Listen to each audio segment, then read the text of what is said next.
आज गवर्नर साहब के बंगले पर डिनर पार्टी है। ब्रेड सप्लाई करने का ये ऑर्डर है। साहब बहादुर, साहब बहादुर। गो अवे यू भिखारी। भिखारी? भिखारी नहीं हूं साहब, नजर बनी रहे आपकी। तब कौन तुम? राजा, नवाब? मैं राजा और नवाबों की निशानी हूं। मैं लोक कवि हूं, शायर हूं। घर में मेरी बूढ़ी बीवी बहुत बीमार है। मुझसे कोई गीत सुन लीजिए और मुझे कुछ इनाम दे दीजिए। इनाम चाहिए? लो इनाम।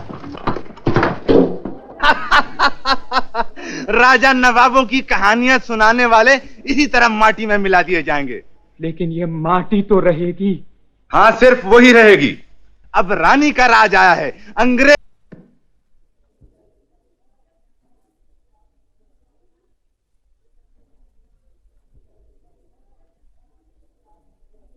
शुक्रिया, शुक्रिया।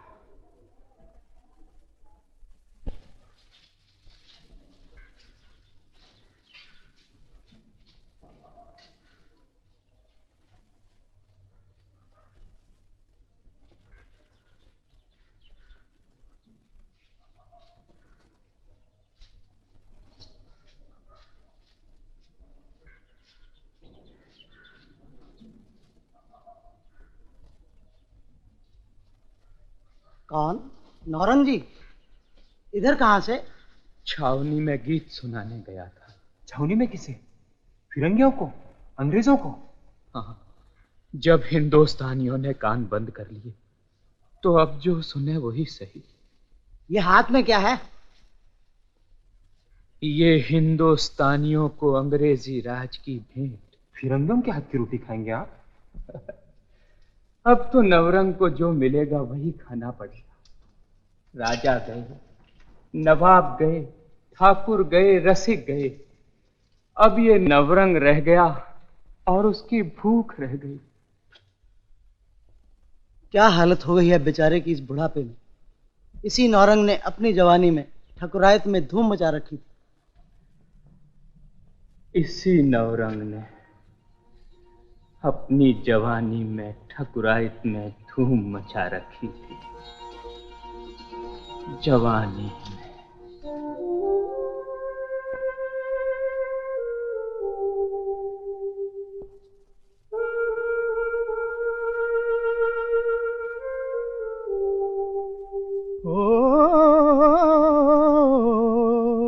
हो किसी जुल्मी से नैना लड़े, हो किसी जुल्मी से नैना लड़े, हो तिरछी नजरियों से झांका मुझे तो मेरे सीने में तिरछे गड़े, हो किसी जुल्मी से नैना लड़े। उमा, उमा बेटी। आई दादा, आ रही हूँ। बेटी, बहू कहाँ है? ये रही दरवाजे के पीछे। कुछ दोगे दादा? हम क्या देंगे बेटी, गढ़ी से जोड़ा मिला है, ठकुराइन ने दिया है। 30 त्योहार के दिन बहू के पहनने के काम आएगा। बढ़िया जोड़ा तो है। है कैसा जगमग है ये। और ये सितारों से जड़ा फूल से खिल उठेगी भाभी। दे दे उसे, दे दे, खुश हो जाएगी। देख तेरे लिए दद्दा कैसा अच्छा जोड़ा लाए हैं, है ना? हाँ, 30 त्योहार के दिन पहनना। अभी संभाल कर भैया के कमरे में रख दे। बेटी, दिवाकर कहाँ है? अभी तक आया नहीं। वो तो घर में रहता ही नहीं, कमबख्त। मुझे अभी गढ़ी पर जाना है। अभी? फिर कोई वक्त तो हुआ आने जाने का? बेटी, वक्त देखा करते हैं अपना। ठकुरायत की नौकरी जो ठहरी, हम कारवारी, फिर वक्त क्या और बेवक्त क्या। भगवान भला करे ठाकुर करण सिंह का, उन्होंने हमें पनाह दे दी मजबूरी के दिनों में।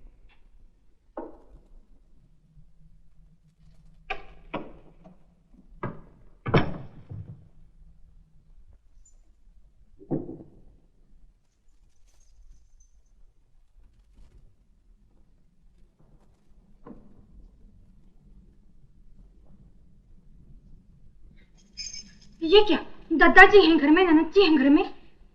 तो क्या हुआ, पति पत्नी तो हैं हम दोनों।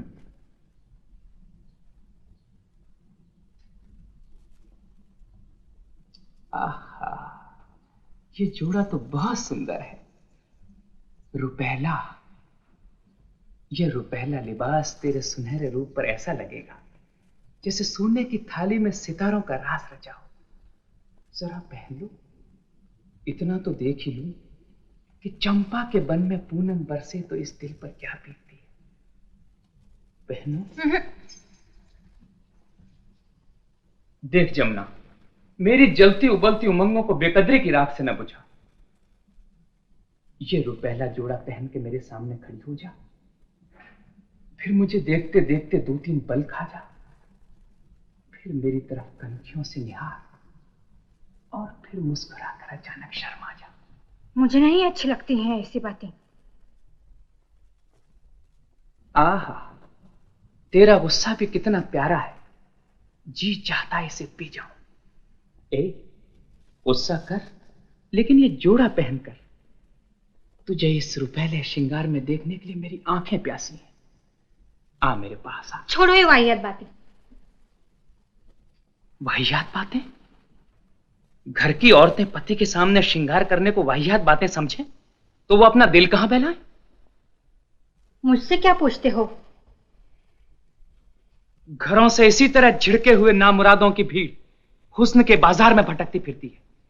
इसीलिए निराश घरदार अपनी भूख मिटाने के लिए बदनाम ड्योढ़ियों पर तीरथ समझकर फूल चढ़ाते हैं।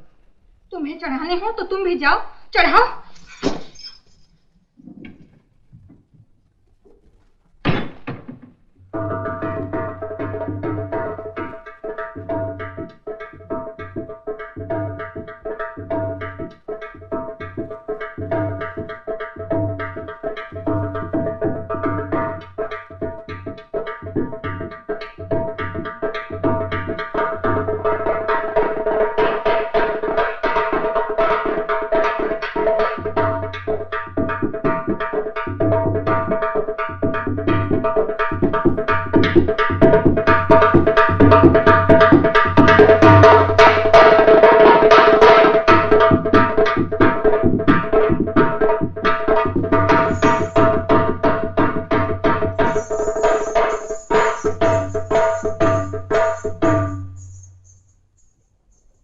मेरे उस्ताद रंगबाज। हैं? ये किसकी आवाज? आपकी तबीयत तो ठीक है बंदा नवाज? अरे नपूश तबीयत बदजात का राज, जो देखता हूँ दिखाई नहीं देता, जो सोचता हूँ समझ में नहीं आता। लेकिन होने वाले तमाशे में शौकीन देखेंगे कि रंगबाज मौजूद है मगर उसका रंग गायब है, साज मौजूद है मगर उसमें आवाज नहीं, दरिया मौजूद है मगर उसमें आवाज नहीं। क्या ये मतलब कि लीलू मौजूद है लेकिन उसमें सुरबाजी की ताब नहीं? वाह वाह वाह कविराज, कितने अच्छे मौके पे आप आ गए। अब बैठो बैठो। अरे लाओ तकिया लाओ, गदेला लाओ बैठने के लिए गधों। क्या हाल है कविराज? बात यह है कविराज कि सदर बाजार में तमाशा होने वाला है और वक्त बहुत करीब आ गया है और इस खोपड़ी का मसाला ही खत्म हो गया। कविराज आपने कहा था ना कि वो गाना लिख कर लाएंगे, आप लाए? अरे वो तो मैं भूल ही गया। घबराओ नहीं, वो गाना मैंने घर में लिख कर रखा है। हाँ, कल सुबह होते ही तुम्हारे हाथ में लाकर दे दूंगा। बहुत अच्छा बहुत अच्छा कविराज, आप बहुत अच्छे। उस मुखड़े के बोल क्या है? बोल मुखड़े के बोल? हाँ वो है, आ दिल से दिल मिला ले, इस दिल में घर बसा ले, आजा गले लगा ले, ओ रसिया मन बसिया, दिल मिला ले दिल मिला। अरे क्या बेटी हो, जल्दी से दिल मिलाओ, छनक छनक। अरे कविराज। दिवाकर, ओ दिवाकर। सो गया होगा भैया तो। सो गया होगा? अच्छा तो सोने दो। बहू कहाँ है? वो भी सो गई होगी। नहीं दद्दा, अभी तो यही थी भाभी। भाभी भाभी, भैया सो रहा है ना? हाँ। देखो बहू, दिवाकर जागे तो उससे कह देना कि अपने हाथ से अच्छे अच्छे अक्षरों में कुछ लिख कर रखे और सुबह मुझे दे दे। ठाकुर साहब के प्रधान जी, उनके दफ्तर में एक नौकरी का पता चला है। वो नहीं जाएगा किसी के सामने गिड़गिड़ाने, मैं ही जाऊंगा और देखूंगा। अगर ये नौकरी मिल गई तो बड़ा सहारा हो जाएगा इस बुढ़ापे में। हाँ दद्दा, मैं कम नसीब भी तुम्हारे ही शराब पड़ी, पर और जाऊं भी कहां, करम खोटा निकल गया। अरे तू रोने लगी उमा बेटी, चुप हो जा चुप हो जा। दुर्भाग्य ने तेरा सुहाग लूट लिया। इधर दिवाकर के दोनों भाई भी लड़ाई में गोलियों से मारे गए। देश लुट गया तो यहां आना पड़ा। हम दुख मानने लगे हैं तो किस किस बात का मानेंगे, और मानेंगे तो क्या पाएंगे। जाओ सो जाओ। मैं तो काट हो गया हूं सवेरे से खड़े खड़े। देखो बहू, भूलना नहीं, उससे कहना कि ऐसा लिख दे कि प्रधान जी देखते ही नौकरी दे दे। अक्षर मोती जैसे जड़ कर रखे, बेगार न टाले। जी। राधे कृष्ण राधे कृष्ण। आ दिल से दिल मिला ले, इस दिल में घर बसा ले, आजा गले लगा ले, ओ रसिया मन बसिया, दिल मिला ले दिल मिला ले।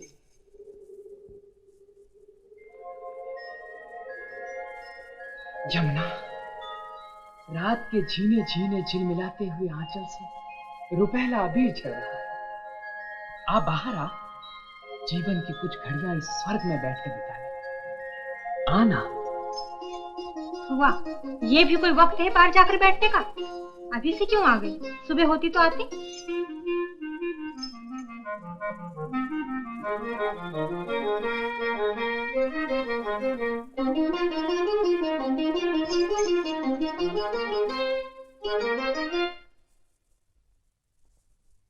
नादान जमुना, तुझे मालूम नहीं तेरे रूप में क्या मोहिनी समाई हुई है।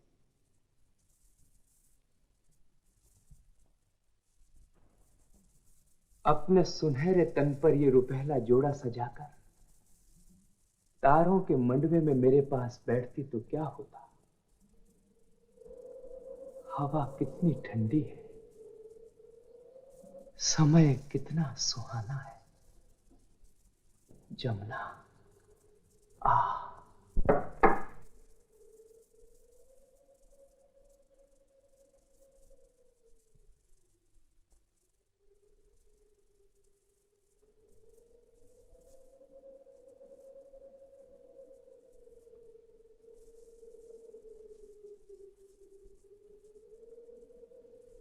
जमुना, तू मेरे लिए मोहिनी हो जा। ये जोड़ा पहन।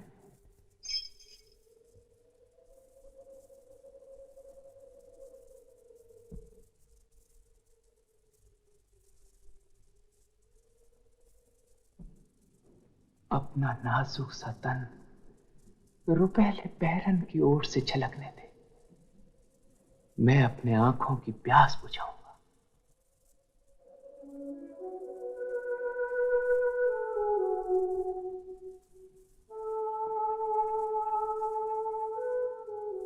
मेरी तरफ घूम, सामने से देखने दे मुझे। जरा मुस्कुरा दे।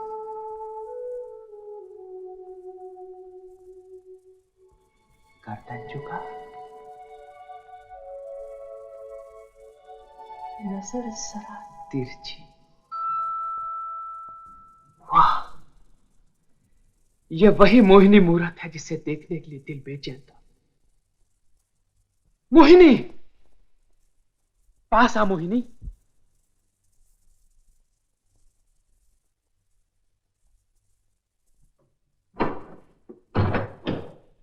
देख, यह मुझ कवि का घर है। यही नौरसों का मंदिर है। तू इन्हें अपने हर कदम से घुंघरुओं की झनकार सुना। आजमा कर देख, तेरे शर्मीले पांव में हजारों नाचों की लय समा जाए। आ मोहिनी, मदहोश होकर आ।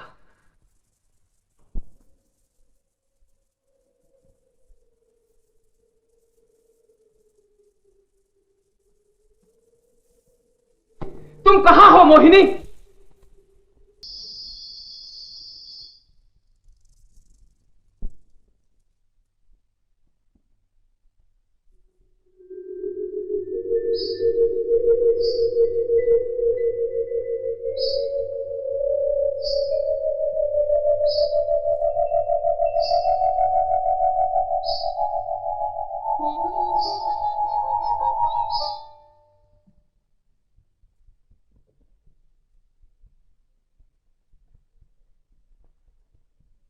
कारी कारी कारी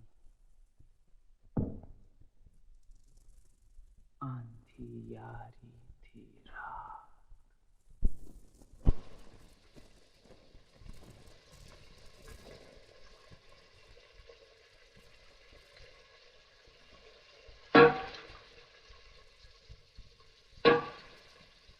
भाभी, रात किस वक्त आया था भैया? कोई पिछला पहर हो गया होगा।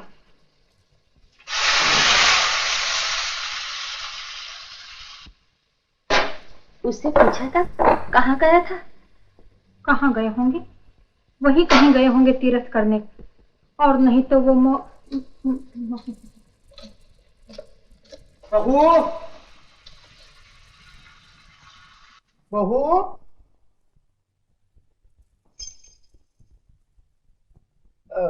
बहू, तुमने दिवाकर को लिखने के लिए कहा था ना? कुछ लिख दिया उसने?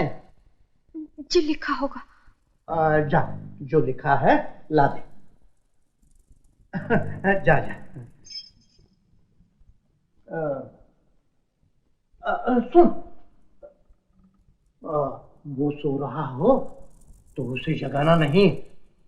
जवानों को सवेरे सवेरे बहुत नींद आया करती है।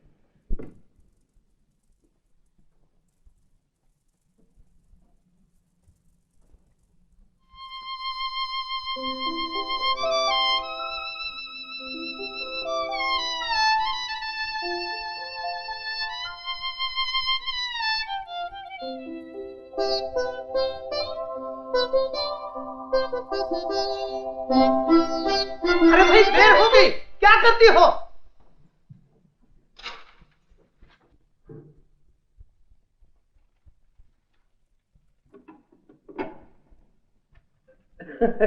ले आए, देखो।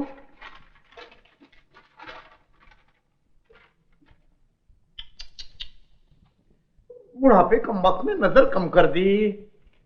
अब तो नजर बहुत ही घट गई दद्दा। सो तो है उमा बेटी, पर मालूम होता है अक्षर सुपूत ने ऐसे लिखे हैं कि आज ये लड़का नवाबी में होता तो मन सब पा जाता। वाह। दिन छुपे से पहले ही आ जाओगे ना दद्दा? हाँ, ना ना, उसका कोई भरोसा नहीं। आजकल सोच विचार के दिन है, क्योंकि यहाँ भी तो अंग्रेजों का डर है ना बेटी। क्या यहाँ से भी भागना पड़ेगा दद्दा? हम क्या सोचें, सहज में ठाकुर भी गद्दी छोड़ने वाली नहीं। आगे जो भाग्य बदा हो। भगवान ने चाहा तो दिवाकर की नौकरी आज ही पक्की करके लौटूंगा।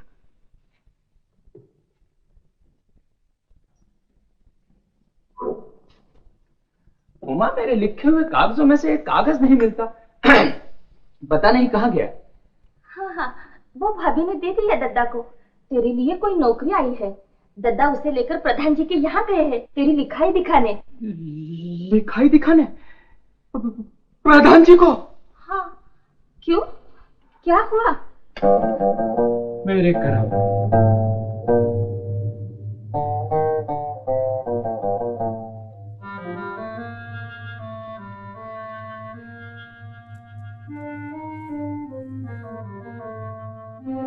सच, तुम्हारे सपूत की लिखाई बहुत सुंदर है।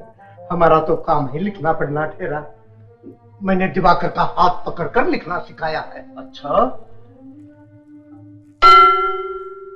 मुख्तार दीवानी दौलत राय को बुलाओ। जी।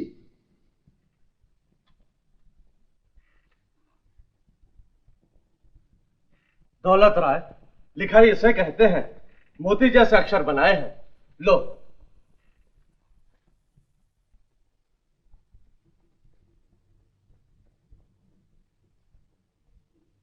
पढ़ो। चमकेंगे लाख चंदा ये रात फिर न आए, होंगी हजार बातें ये बात फिर न आए। आ दिल से दिल मिला ले, इस दिल में घर बसा ले, आजा गले लगा ले, वो रसिया मन बसिया आ दिल। हुजूर, तहजीब और अदब के लिहाज से बेहद गिरा हुआ गाना है ये। गाना? गाना नहीं होगा सरकार। हाँ, बुढ़ापे में निगाह कमजोर होने की वजह से हो सकता है कि मैं कोई भूल से दूसरा कागज उठा लाया हूं। लेकिन हम तुम्हें बहुत ही पवित्र और कर्मी धर्मी आदमी समझते आए हैं। ऐसी चीज तुम्हारे घर में आई कैसे? नहीं आ सकती। हाँ, क्षमा कीजिए, दिवाकर की लिखाई सुंदर है, इसलिए किसी ने उससे ये चीज लिखवा ली होगी। झूठ क्यों बोलो, लड़के को कभी गाने लिखने का शौक था, लेकिन मैं दावे से कहता हूं कि मेरे लड़के के चरित्र में कोई दोष नहीं। मुख्तार दौलत राय, जनार्दन जी के बेटे को कल से हमारे दफ्तर में नौकरी दी जाए। लेकिन सरकार, मैं ये अर्ज करना चाहता हूं कि जिसने ये छिछोरा श्रृंगारिक गाना लिखा है वो चाल चलन का साफ नहीं हो सकता। हम तुम्हारे इस ख्याल की तरफदारी नहीं कर सकते कि जो श्रृंगारिक गाना लिखता है उसका चाल चलन भी खराब हो। ऐसे गुनी आदमी को हम सहारा न दें तो कौन देगा? भेज दीजिए अपने बेटे को।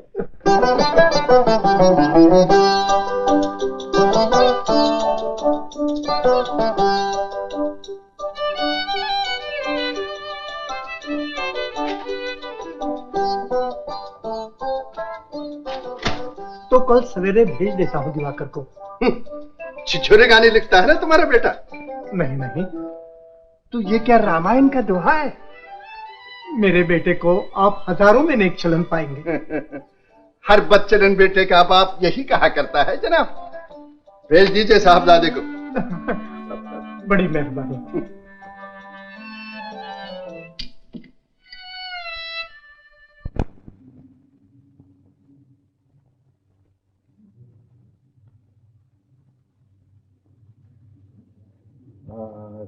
से दिल मिला ले, इस दिल में घर बसा ले, आजा गले लगा ले, ओ रसिया मन बसिया, आ दिल से दिल मिला ले, आ दिल से दिल मिला ले,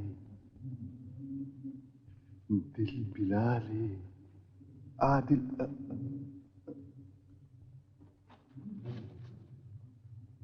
कितने मीठे बोल हैं। क्या ये आपकी शायरी है?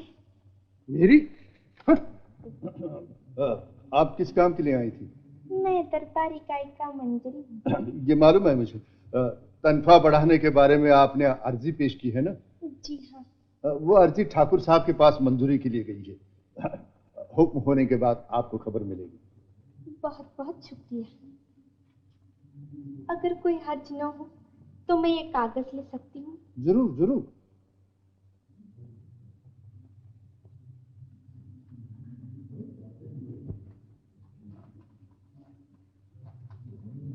देखिए, ज्यादा तनख्वाह चाहिए तो दरबार में अच्छे रागदारी गाने गाइएगा। छिछुरे कवि का ऐसे हल्के गाने न सुनाइएगा। बिल्कुल मुंशी है। अरे देव, अरे तू तैयार हो रहा है ना प्रधान जी के दफ्तर में जाने के लिए? जी हाँ दद्दा। हाँ, बहू खाना जल्दी तैयार कर, दिवाकर को आज दफ्तर जाना है।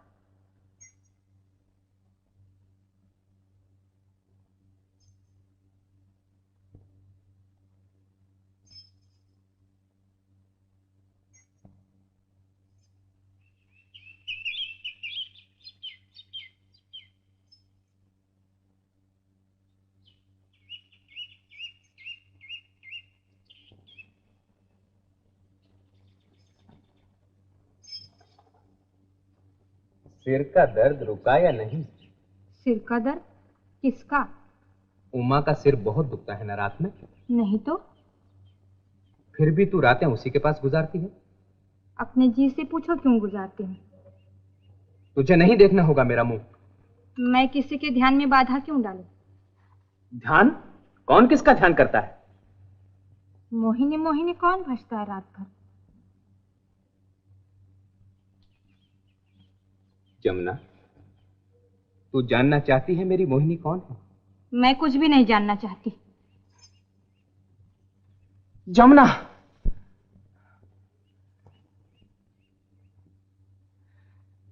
जमुना तू मुझे कभी नहीं पहचानेगी। मैं तुझे किस तरह समझाऊं कि मेरी मोहिनी तू ही है।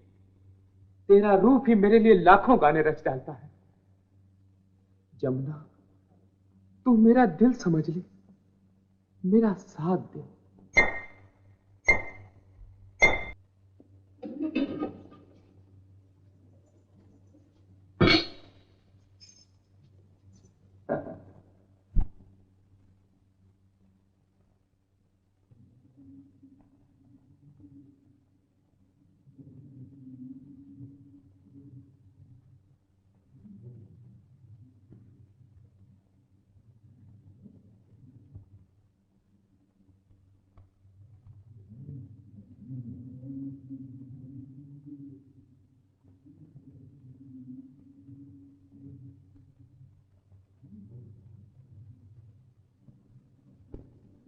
खुशामदीद, आइए, फरमाइए क्या हुक्म है?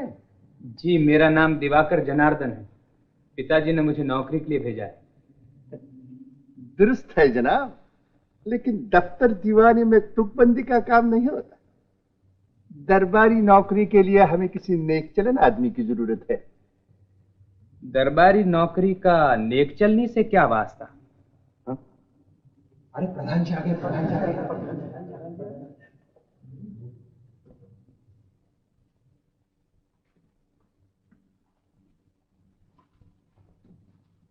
कौन? जनार्दन के बेटे हो तुम? जी हाँ। इन्हें नौकरी पर रख लिया ना? जी हाँ निराकर। अच्छा, तो आज से तुम्हारी नौकरी शुरू हुई। जी, बहुत बहुत मेहरबानी।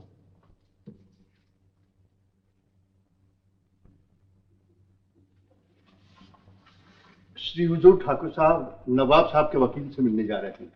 आपको फौरन राजमहल में बुलाया। ओह, मैं तो भूल ही गया था। अच्छा, मुझे वहां जरा देर लगेगी।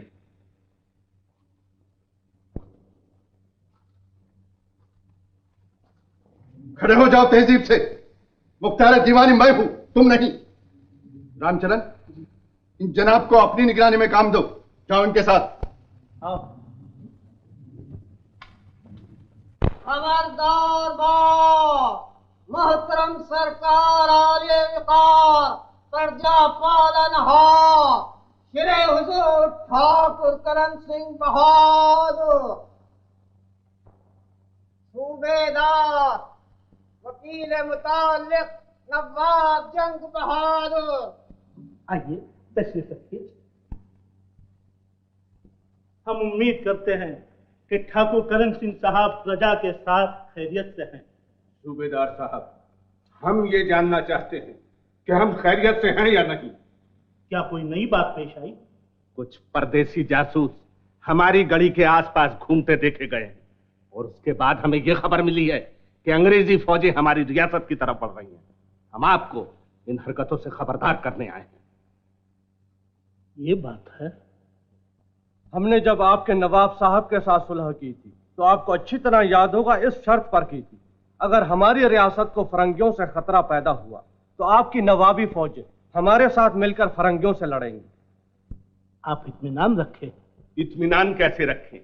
आज तक 18 बार हमें अंग्रेजों से लोहा लेना पड़ा है, लेकिन आपकी सरकार से हमें कोई मदद नहीं मिली। हमें इस बात का बहुत अफसोस है। मैं खुद बहुत रंजीदा हूं ठाकुर साहब। प्रजा से महलों और फौजों का खर्च वसूल करते हुए हमें बहुत शर्म आती है। या तो आप अंग्रेजों के मुकाबले में अपनी फौजें भेजिए या वो इकरारनामा फाड़ कर फेंक दीजिए। जरा इजाजत दीजिए। लीजिए, नौश फरमाइए।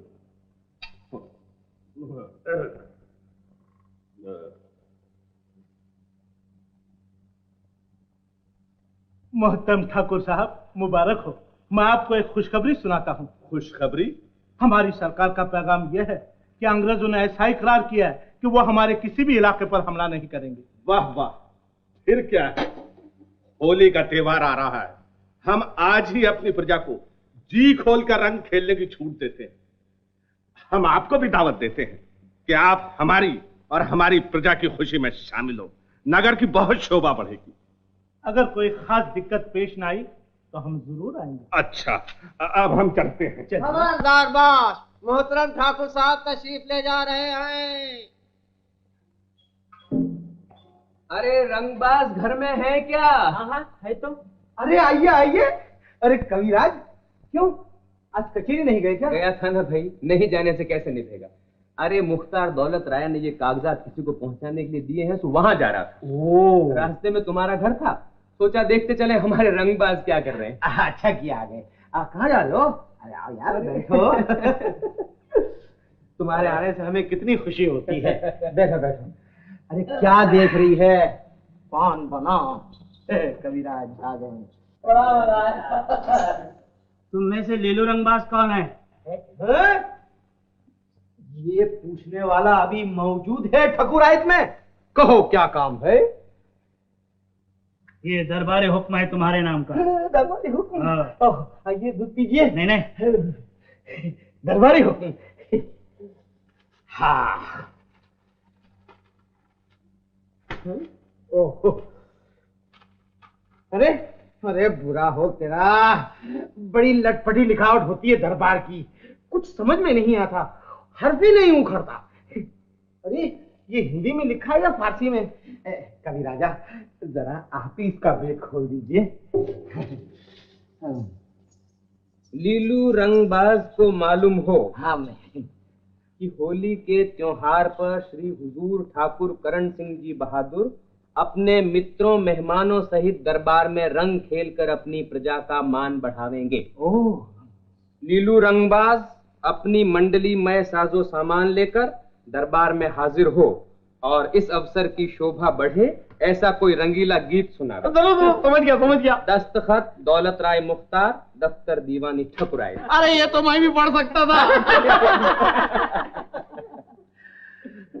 ये दरबारी बुलाओ तो आ गया तुम्हारे दम कदम से लीलू के घर में, पर लीलू वहां कौन सा सुर आलापेगा? नौरंग जी, अगर यार हो तो निभा लो इस मौके को, कोई रंगीला सा गाना रच लाओ, दरबार से बहुत अच्छा इनाम मिलेगा। तीसरा हिस्सा तुम्हारा। अरे अरे, ये क्या? तुम क्या ये चाहते हो कि मैं अपनी कविता पैसों के लिए बेचूं? कविता तब बेची जा सकती है जब माताएं अपनी औलाद को भरे बाजार में बेचने लगे। मैं अपनी कविता हरगिज नहीं बेचूंगा। कविराज, पैसों के बिना घर की गाड़ी कैसे चलेगी? सुनिए, शायरों के बादशाह यानी मैं, क्या कहते हैं? क्या कहते हैं? आप बैठिए, सुनाते हैं आपको। बच्चों, शुरू हो जाओ। रच दूंगा, होली का गाना रच दूंगा।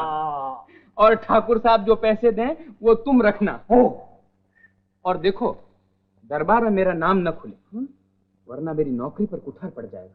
नौकरी पिताजी ने बड़ी मुश्किल से दिलवाई है, हम बाप बेटों की जड़ी उखड़ जाएगी। अजी, ऐसा भी क्या मैं नहीं जानता महाराज? वो राजा है, क्या खबर फांसी बोल दे, क्या खबर देश निकाला दे दे। अरे वहां तो इशारों पर काम चलता है, इशारों पर। अरे जब आप इतना कहते हैं तो हम आपका भेद नहीं खोलेंगे, आप बेफिक्र रहिए महाराज, बेफिक्र अरे रहिए। रंगबाज, ये तो मैं भूल ही गया, ये कागजात तो यूं ही रह गए, बड़ी देर हो गई भाई। अरे नौरंग जी, अरे भूलिएगा नहीं, होली का गाना बहुत ही अच्छा और बहुत ही जल्दी। अच्छा अच्छा। अरे मैं भी जा रहा था।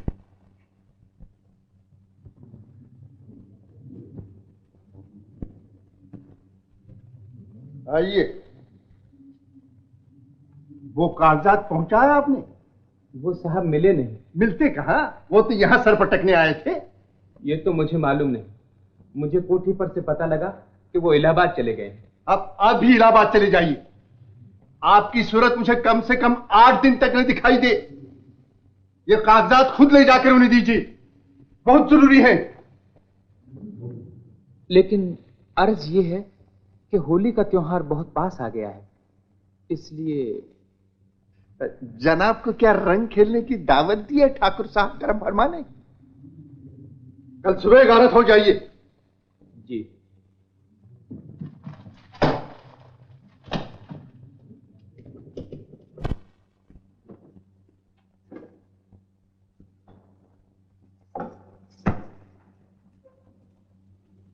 मैं जरा इलाहाबाद जा रहा हूं। सुना या नहीं? बोलो भाई, भगवान के लिए बोलो, मुंह सी रखा है क्या?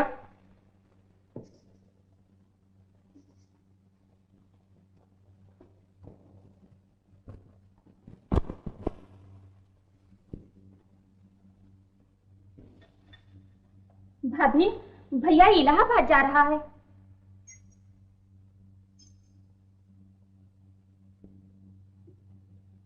दही लाई, बहुत अच्छा किया। भैया की हथेली पर डाल दी। तुम तो दीवार को काम बता रही हो मां।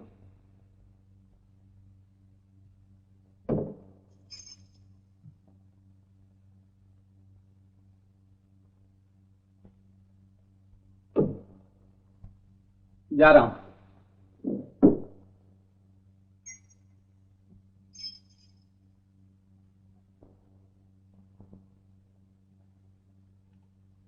भैया, भैया ये ले जा, भाभी ने रास्ते के लिए कुछ दिया है, भूख लगेगी तुझे ना। लेकिन वो कहाँ है? अच्छा, जाता हूं। संभल के जाना बेटा।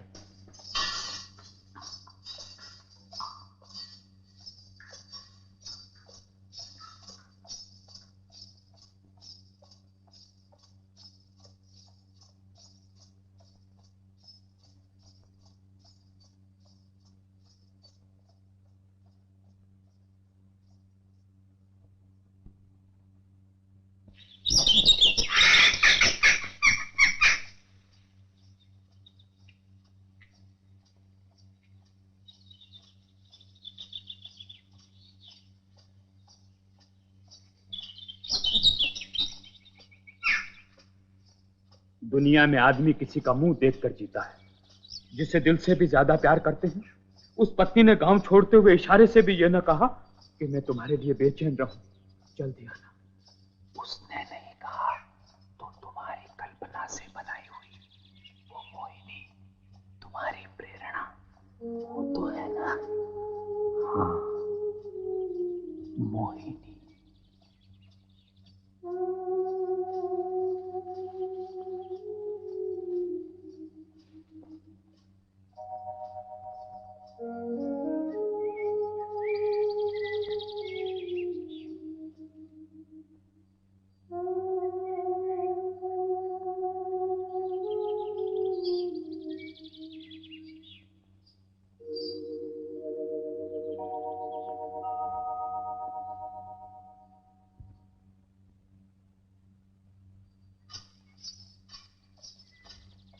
रूठ कर जा रहे हो?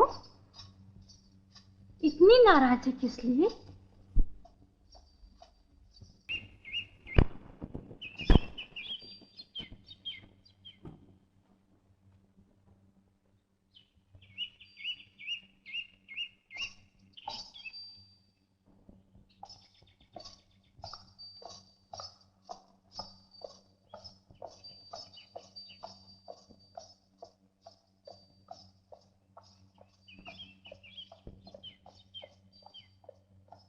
ए नौजवान, अरे तुम उल्टे उल्टे कहाँ जा रहे हो?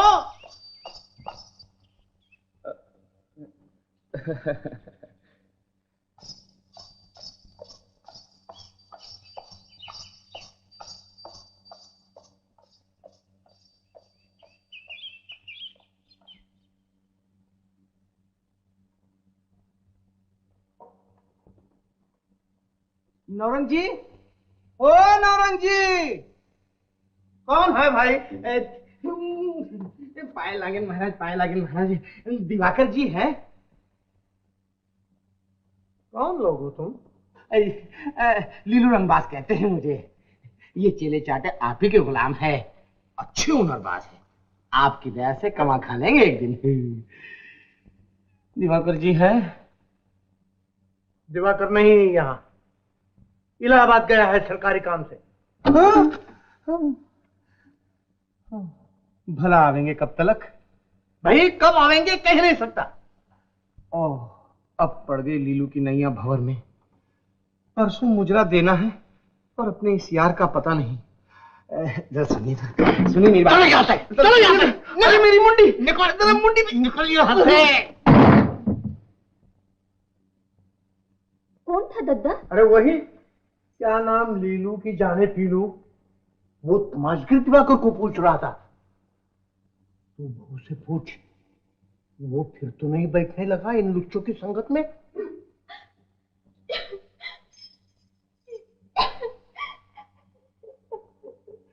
ये रो रही है बहू। रोएगी क्यों नहीं? वो जरूर इन आवारागर्दों के फंदे में फंस गया है। तुझे याद है कानपुर में कितना पीटा था उसे इसी बात पर? अब फिर वही बात हुई है। सामने आने दे, पहले यही पूछूंगा उससे।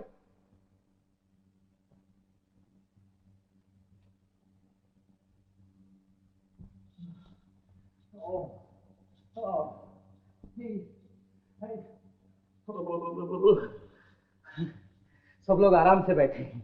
अरे आराम से क्या बैठे हो कमबख्तो? अरे गाना तैयार करो। अरे इनको पान खिलाओ कीमान डाल के, लखनऊ का कीमान डाल के, जल्दी करो। हो भगवान, हो गया, हो गया। शुरू करो, शुरू करो। अली कहर तंग है, तंग है, तंग है, तंग है। इस तकदीरादिम से काम नहीं चलेगा। अरे वहां ठाकुर साहब तलवार खींचे बैठे हैं। अरे उनका स्वभाव तो तुम जानते हो। भगवान, आज बुरा फंसाया उस नौरंग बेपी में।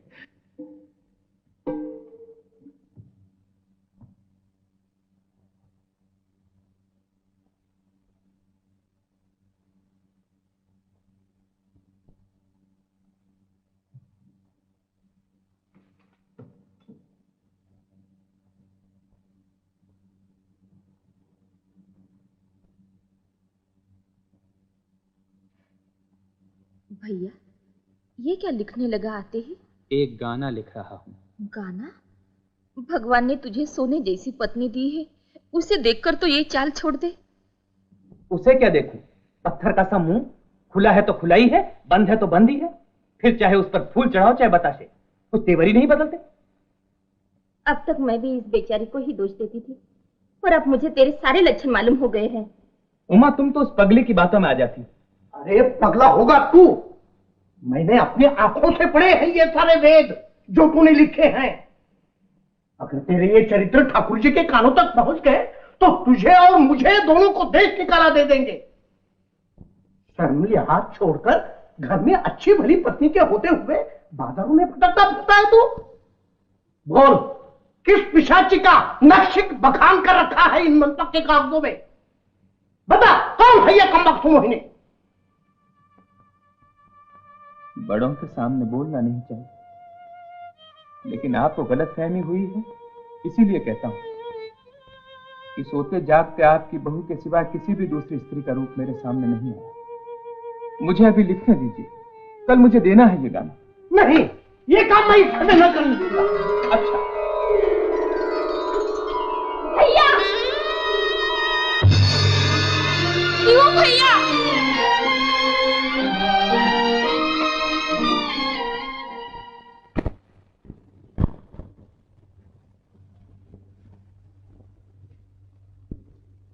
नमस्ते। नमस्ते। दिवाकर जी, दिवाकर जी, अरे दिवाकर जी, वाह, हम तो आप ही के घर जा रहे थे। होली का गाना तैयार हुआ? नहीं। नहीं? कैसे होगा? घर में शांति नहीं, चैन नहीं, झगड़ा ही झगड़ा। ऐसी परेशानी में गाना कैसे लिखा जाएगा? अरे अरे, ये क्या कहते हो? गाना तो आज ही मिलना चाहिए, नहीं तो मुझे शहर छोड़कर भागना पड़ेगा। लीलू उस्ताद कौड़ी के 3-3 बिकेंगे। तुम बचाओ तो जान और इज्जत दोनों बचेंगी। आइए आइए, यहां बैठकर सोचिए, कितनी अच्छी जगह है गणेश भगवान के चरणों में। इधर? हाँ अभी? हाँ अभी। हे गणेश भगवान, अब लीलू तोते की जान इस जादूगर के हाथ में है। भगवान भगवान, होली होली आ गया। अरे वो होली के क्या क्या काफिये हैं? होली होली ठिठोली, झोली, होली। नहीं नहीं, आज मुझसे कुछ नहीं होगा। नहीं होगा? हे ठाकुर जी, ए तलवार जी, तलवार। ओ हे गणेश महाराज, हे गणेश महाराज,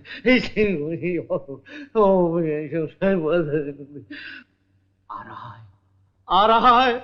अरे मेरा दिल कहता है कि तुम ऐसा गाना रचोगे कि जिसे सुनकर लोग तो क्या, स्वयं गणेश जी भी होली खेलने आएंगे। अरे देखते क्या हो, शुरू करो।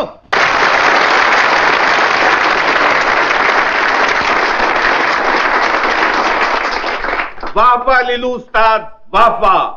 हम जाहिर करना चाहते हैं कि हम तुम्हारे हुनर की इज्जत करते हैं। प्रधान जी, इन्हें दरबारी स्वरूपा भेंट किया जाए। जी।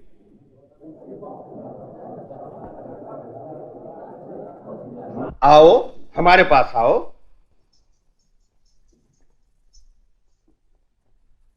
नहीं नहीं, मैं ये नहीं ले सकता। क्यों? जो आबरू आज मुझे मिल रही है उस पर मेरा हक नहीं है। क्यों? श्री हुजूर को तुमने गाना सुनाया है और सरकार उससे बहुत खुश हुए हैं। पर माँ बाप, जिस गाने से मुझे मान मिला है उसको रचने वाला कोई और है। उसका नाम? कवि नौरंग। नौरंग? कौन नौरंग? वो यही मौजूद है।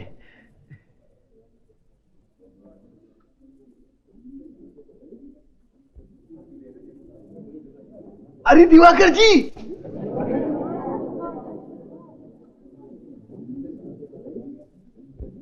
अरे कहाँ छुप छुप के जा रहे हो? ठाकुर जी बुला रहे हैं। सामने आओ, सामने आओ, आओ।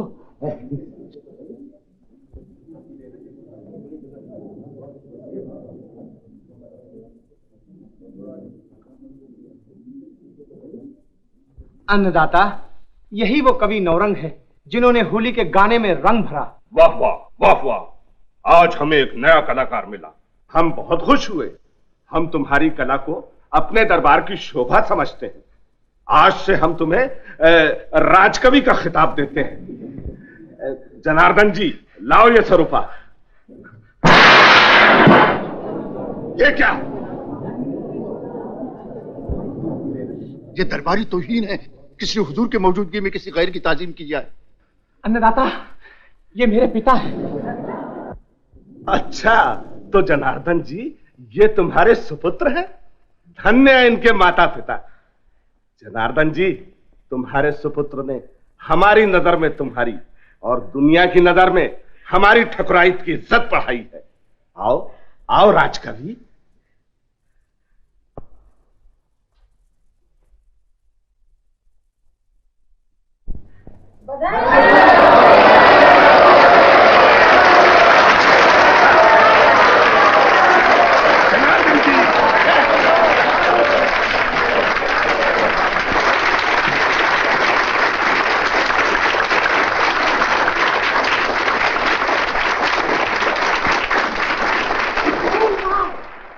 बहू, ओ बहू, अरे कहाँ हो तुम लोग? बहू, बिट्टो, अरे ये क्या छोटा सा दिया टिमका रखा है तुमने? बहुत से दिए जलाओ, घर सजाओ, आज अपने घर दिवाली बनाओ, दिवाली। आज बात क्या है दादा? कितना सा ये लड़का और क्या इसकी बिसात, पर आज भरे दरबार में नाम कर बैठा अपना दिवाकर। सच दादा? कैसे? ठाकुर साहब ने उसके पीठ पर हाथ फेरा और सर पर तुरंस लगाया। खचाखच भरा हुआ था दरबार रईसों और सरदारों से। ठाकुर जी सबके सामने दहाड़ के बोले, धन्य है इनके माता पिता। प्यास बुझ गई आंखों की मेरी। बस बेटी, अब मैं मर भी जाऊं तो परवाह नहीं मुझे। हीरे की परख तो जौहरी बच्चा ही जानता है बेटी। हम तो उसको कहते थे कि ऐसे गाने मत रचा कर, लेकिन आज उन्हीं गानों ने परवान चढ़ा दिया है दिवाकर को। कहाँ है भैया? वो आएगा, अभी आएगा, अभी आएगा। बड़े दरबार में ठाकुर जी के पहले मेरे चरणों पर दिया।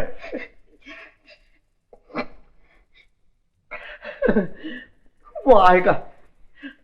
अरे तुम अभी तक खड़ी क्यों हो? इन बूढ़ी टांगों में हिरन की सी दौड़ आ गई। दरबार से निकला, यहाँ कब पहुंचा समझ में भी नहीं आया मुझे। जाओ जाओ, आरती की तैयारी करो। आज जनार्दन के घर का दरिद्र दूर हो गया। जाओ आरती की तैयारी करो, उसे जरा अकेले बैठे दो।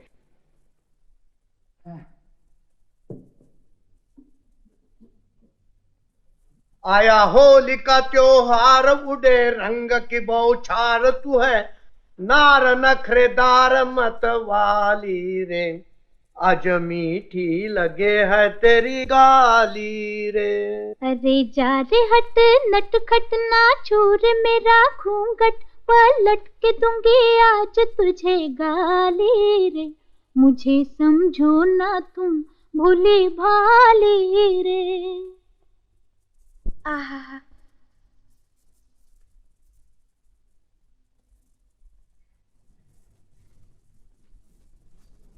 आप आ गए? आपके आदमी ने कहा कि श्रीमान ठाकुर साहब ने मुझे यहाँ आने का हुक्म दिया है। माफ कीजिएगा, मैंने ही उनको ऐसा कहने के लिए कहा था, नहीं तो आप शायद मेरे घर नहीं आते। देवी जी, मैं गरीब आदमी हूँ, मुझे बड़े लोगों के महलों में जाने का कभी काम नहीं पड़ा। तो मैं कहाँ बड़ी हूँ, मैं भी आपकी तरह कला प्रेमी हूँ। मैंने दरबार में आपके गीत के बोल सुने और होश खो बैठी। तशरीफ रखिए।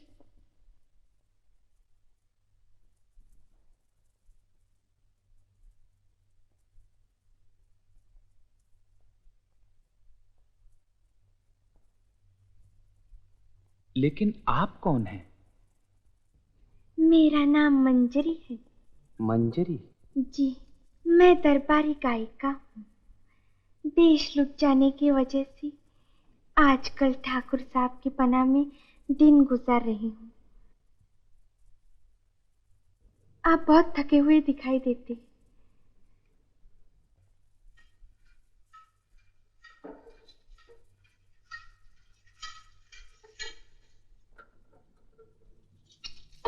लीजिए, ये मिठाई आपको बहुत पसंद आएगी।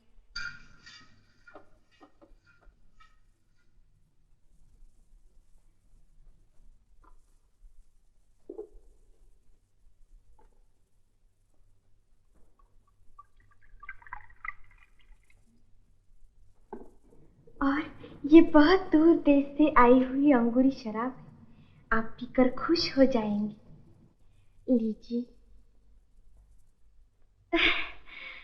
दिल की छुपी उमंगों को मत बंद रखो कभी तालों में, लो होठों की प्यास बुझा लो, नशा छलकता प्यालों में। नशा है अंगूरी आंखों में, नशा गुलाबी गालों में, अरे हसीना नशा कहाँ है इन मिट्टी के प्यालों में। वाह वाह, क्या खूब कहा। मुझ पर आपके हुनर का जादू सवार है, मैं आपकी क्या खिदमत कर सकती हूँ।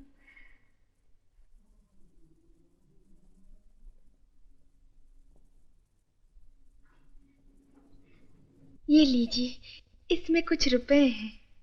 इसकी कोई जरूरत नहीं। लेकिन ये आपके काम आएंगे। अभी अभी आपको कुछ काम मिला है और मैंने सुना है कि आपके पिताजी भी दरबार में एक मामूली सी नौकरी कर रहे हैं। आप जा रहे हैं? माफ कीजिए, पिताजी का नाम लेने से अचानक मुझे घर की याद आ गई। मुझे घर जल्दी जाना चाहिए, मैं जाता हूँ। आप बच्चों की तरह घर घर की क्या रट लगाते हैं? आप जैसे कलाकारों को घर के बाहर की बाहर भी देखनी चाहिए। आपके एक एक बोल पर हजारों जुल्फों के बादल डोलने लगेंगे। इस चिकनी जुल्फ के फंदों से सादी चोटियां अच्छी, अजी बाहर के हलवों से घर की रोटियां अच्छी।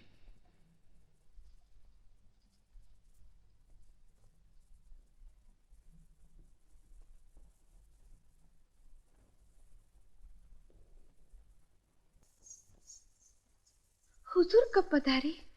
आइए तशरीफ रखिए।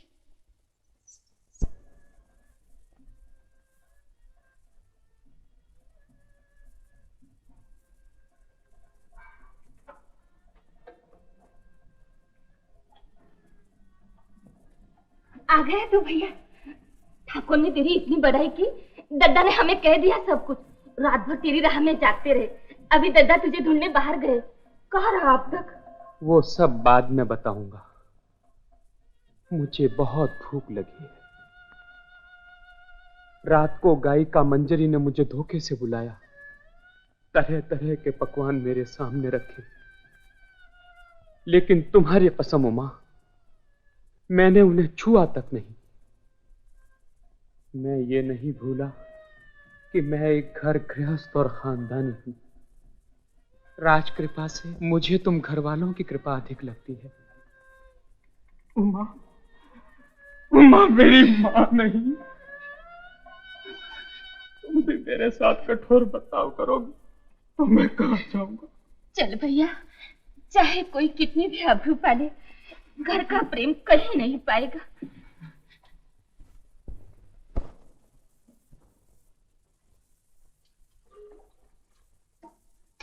भैया तू जल्दी से हाथ मुंह धो ले, तब तक मैं तेरे लिए सत्तू घोलती हूँ।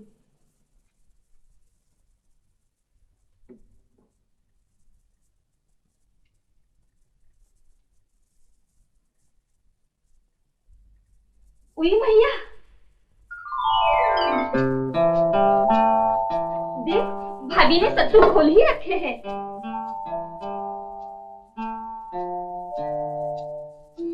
लेकिन वो कहाँ है? यहाँ क्यों नहीं ठहरी? मैं नहीं खाऊंगा। कहाँ है वो?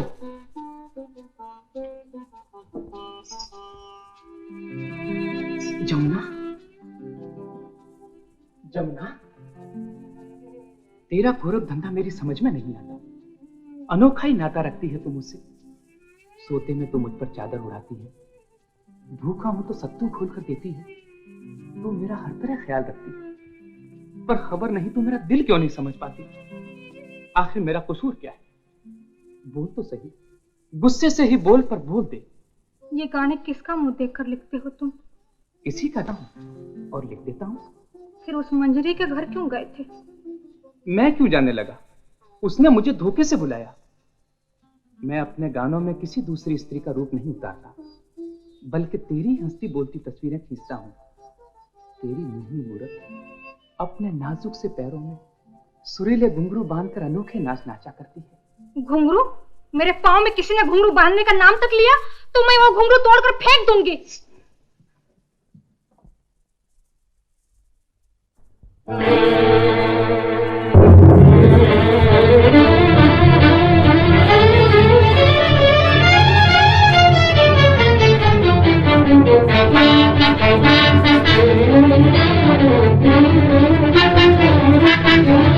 ठाकुर साहब, बहुत बुरी खबर लेकर आया हूँ। आज अचानक अंग्रेजी फौज का एक दस्ता कोठी में घुसा है और मुझे संगीने दिखाकर तकाजा करने लगा कि मैं अपना इलाका और आपकी तमाम ठुकराई उन्हें बाज़ाब्ता सुपुर्द कर दूं। सर वो इकरारनामा? उसका उन्होंने कोई लिहाज नहीं किया, बल्कि उन्होंने ये भी कहा कि हमने नवाब से कोई इकरार नहीं किया। फिरंगी का इकरार का लिहाज करते हैं, लेकिन नवाब साहब, नवाबी का अब निशान तक बाकी नहीं। वहां लड़ाई भी हो चुकी और फिरंगियों का कब्जा भी हो चुका। अब यहाँ भी किसी वक्त हमला हो सकता है। हम आसानी से सर झुकाने वाले नहीं। हम मारेंगे या मर जाएंगे। प्रधान जी, घुड़सवार भेजकर पड़ोसी ठाकुरों को बुलवाओ और उनसे कहो कि आपस का बैर फिर कभी मिटा लेना। आज अपनी टुकड़ियां लेकर करण सिंह के साथ आओ। लेकिन अन्नदाता, ठाकुर लोग पहले ही अंग्रेजों की मातहती मंजूर कर चुके हैं। मुझे जासूसों ने यही खबर अभी सुनाई है। ओह, इसका मतलब यह है कि तबाहियों ने चारों तरफ से घेर लिया है। तो फिर जितने घुड़सवार मिल सके सबको जमा कर लो। जितने नौजवान हैं सबको गढ़ी में इकट्ठा कर लो और जो न लड़ सके उन्हें गढ़ी के अंदर बुला लो। आज हम अपने बेटे शरण सिंह के साथ फिरंगियों का मुकाबला करेंगे।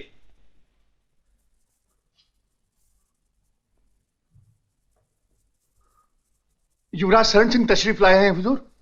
बेटा, बेटा लड़ाई के लिए तैयार हो जाओ। फिरंगियों को चार दीवारी के अंदर घुसने से रोको। लेकिन पिताजी, सबकी राय है कि अंग्रेजों को रोकना आसान नहीं है। हम ही तबाह हो जाएंगे।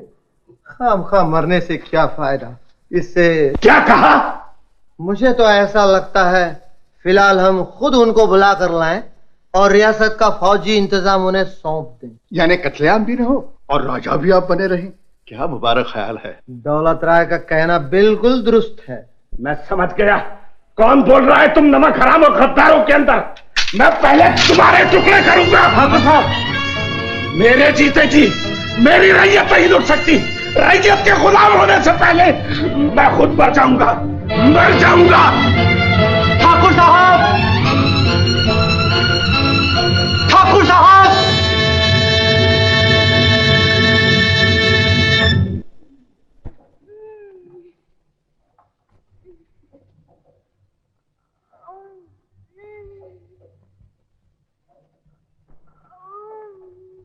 क्यों? क्या हुआ? अरे वहां कहां जा रहा है? बहू को दर्द लगे। सच? उमा, मुझे अंदर जाने दे। कैसा मूर्ख पैदा हो गया मुझ जनार्दन के घर में। यहीं बैठ, मैं अभी सरकारी दाई को ले आता हूं।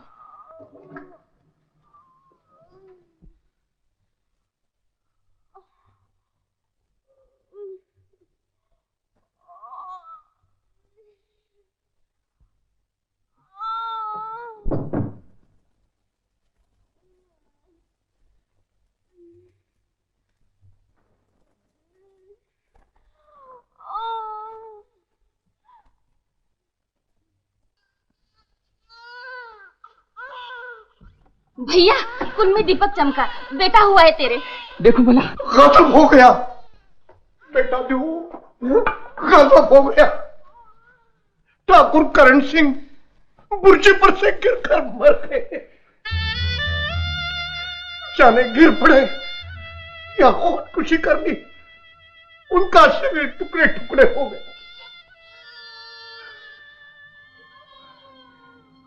इधर वंश की बेल बढ़ी, उधर सहारे का वृक्ष टूट गया। हे भगवान, क्या दुनिया में और जीव कम थे जो ठाकुर साहब को उठा लिया?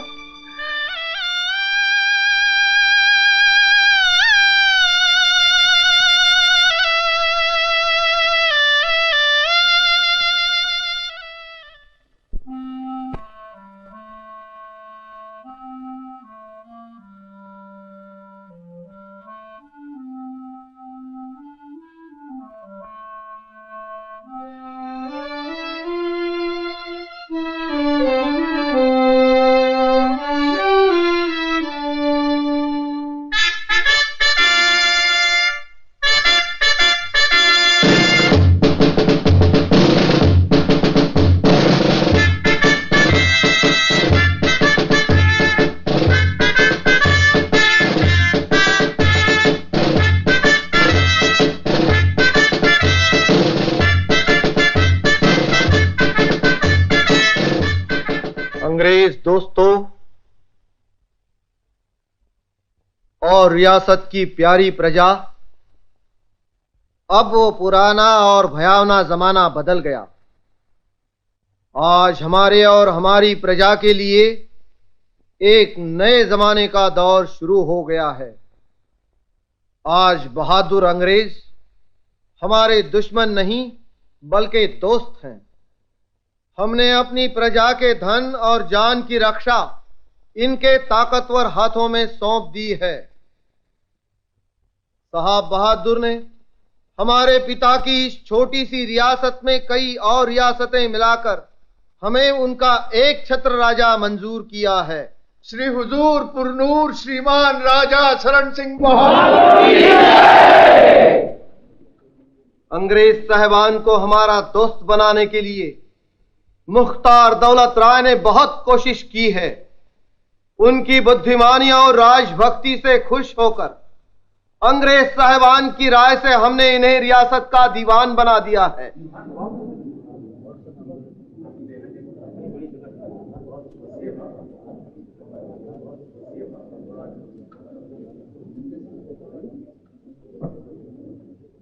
दीवान दौलत राय को मुबारक हो। मुबारक हो।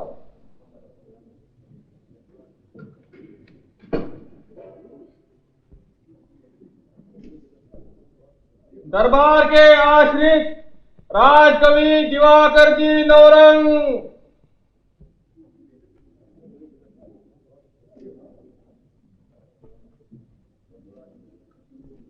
श्री हुजूर पुरनूर राजा साहब को मुबारकबादी का गीत सुनाइए। मुझे कोई मुबारकबादी का गीत याद नहीं है। क्यों? क्या तुम्हें ताजपोशी की इत्तला नहीं मिली?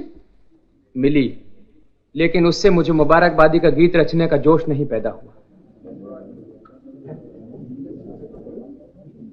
अच्छा, कुछ सोचो और बाद में सुनाओ।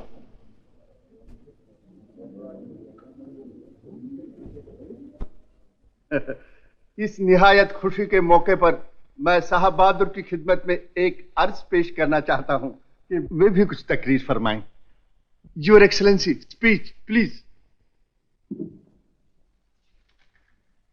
महाराज शरण सिंह, दीवान दौलत राय और सरदारों, हम लोग इस मुल्क पर कब्जा करने के लिए न आए।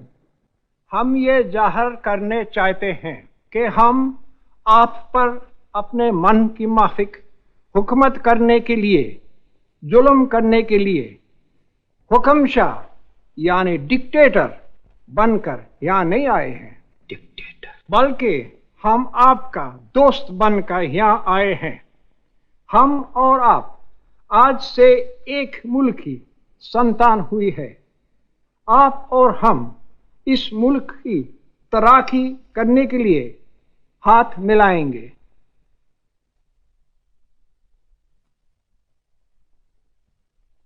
हाँ हाँ, हम हाथ मिलाएंगे। हम एक हो जाएंगे। लेकिन ये कैसे हो सकता है?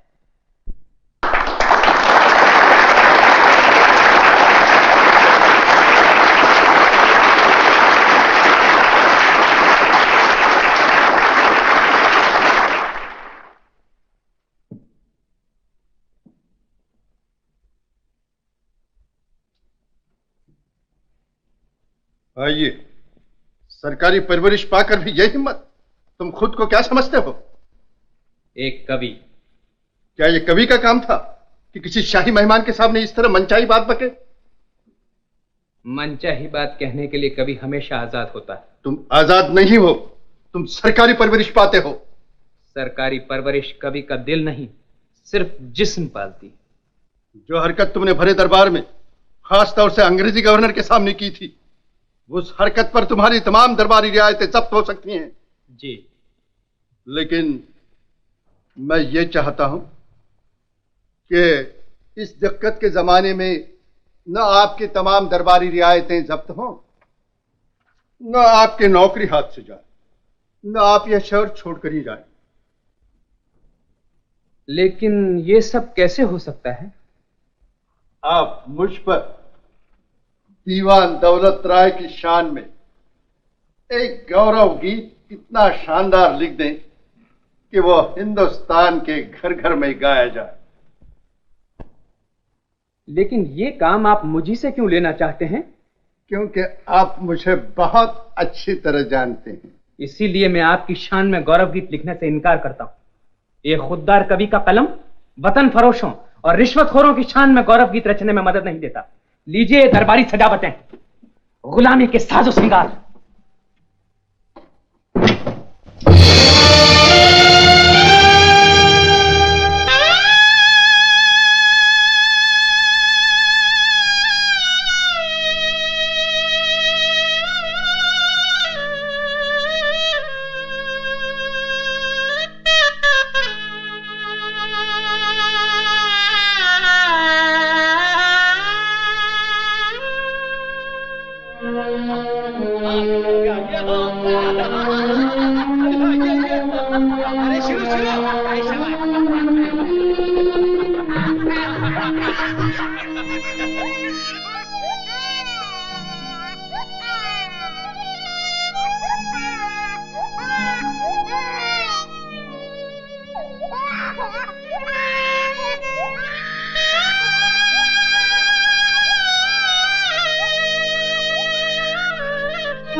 इसमें तो चुटकी भर भी चावल नहीं है, पड़े रहेंगे सबके सब पेट में घुटने दिए। अब तो कहीं जा भी नहीं सकते। दादाजी की कमर नौकरी कर करके टूट गई। खबर नहीं ये कैसा चौपट राजा है जो तनख्वाह ही नहीं देता। भैया की नौकरी भी चली गई। न जाने क्या झगड़ा कर बैठा है दीवान से। कहाँ जा रहे हैं? एक काशी फल पका है पिछवाड़े, उसे बनाकर आज से कल तो हो जाएगी। क्यों हाय पुकार मचा रखी है रे? जरी की टोपी लूंगा, डेरी पर की जामुन के दूर है, लिखवा के लाया था घर में जरी की टोपी। जरी की टोपी लूंगा, टोपी निकल यहाँ से।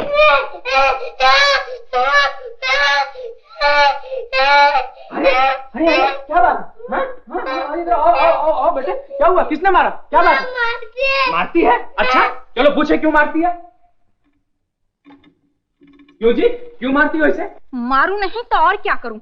घर में चारों खुट दलिद्र छाया पड़ा है, 2 वक्त की रोटियों के लाले पड़े हैं और इस लाडले को जरी की टोपी चाहिए। वो तो समझा देने की बात थी। समझाऊंगी तो बुरी लगूंगी। इस तमाशबाज के पूत को किस लिए चाहिए जरी की टोपी? खबरदार जो मुझे तमाशबाज कहा तो क्या प्रधान जी महाशय कहूं तुम्हें? न जाने काहे के लिए दी थी मुझे भगवान ने ऐसी बुरी जिंदगी। घर में ठौर नहीं, बाहर ठिकाना नहीं। किसी लखटके की बेटी नहीं हो तुम जो बड़बड़ के बोल रही हो।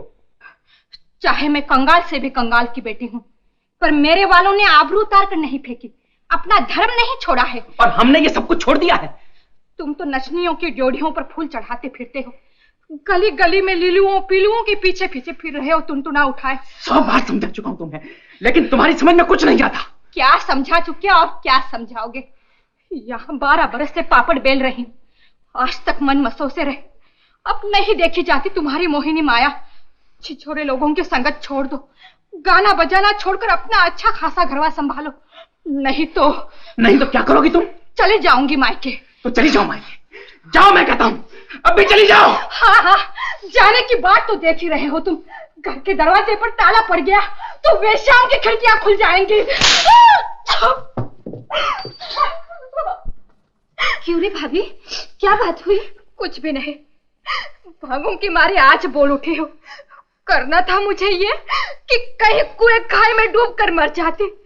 अकेली होती तो वो भी कर डालती, लेकिन पल्ले में ये मरा पूत जो पड़ गया है। भाभी, भरे पूरे घर में ऐसी बात ना बोल। हाँ, दुख से भरा पूरा है मेरा घर। अब माँ बाप के ही चौखट पर जाऊंगी। जब तक जान में जान है, इनका सुहाग सजाए बैठी रहूंगी। मर जाऊंगी पर इस घर में पाँव न रखूंगी। पेट के लिए रोटी नहीं, तन के लिए कपड़ा नहीं, गहने में मांगती नहीं हूँ। जिनकी सुहागिन हूँ वो ऐसे हैं। हाय राम।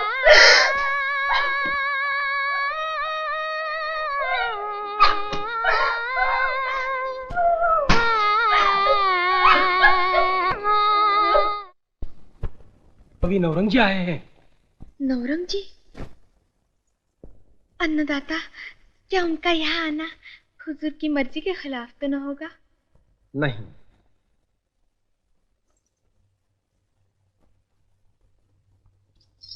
आओ राजकवि नौरंग। हुजूर, मैं अब राजकवि नहीं हूँ। दीवान दौलत राय ने मुझे उस पद पर से हटा दिया है। बताओ आज यहाँ कैसे आना हुआ? अन्नदाता। बोलो, साफ साफ बोलो। अन्नदाता, मुझे पैसों की सख्त जरूरत है। मंजरी जी। बस इसीलिए तुम यहाँ आए थे?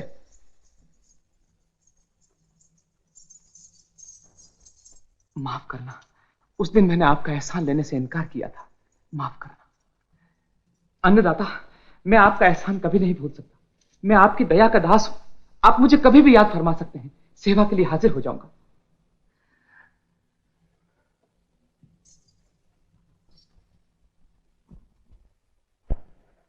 जमुना, ये ले पैसे ही पैसे। उमा कहां है वो? कह दो उसे उठा ले ये कौड़ियां। तब दरिद्र छाया हुआ था, अब तकदीर जाग उठी है। अब ले आए लड़के के लिए जरी की टोपी, और वो भी जरी के जोड़े में सजकर बैठ जाए। जब टके नहीं थे तब उसे अपना मर्द पराया और बच्चलन दिखाई देता था। देखें अब बोलती है कि नहीं रस भरे बोल। उमा। भैया, भाभी तो मुन्ने को लेकर मायके चली गई। मायके चली गई?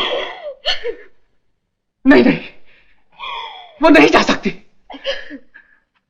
जमुना, जमुना,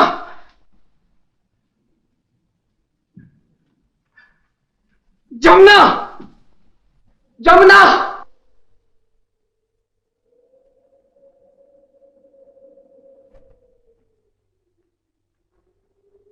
जमुना,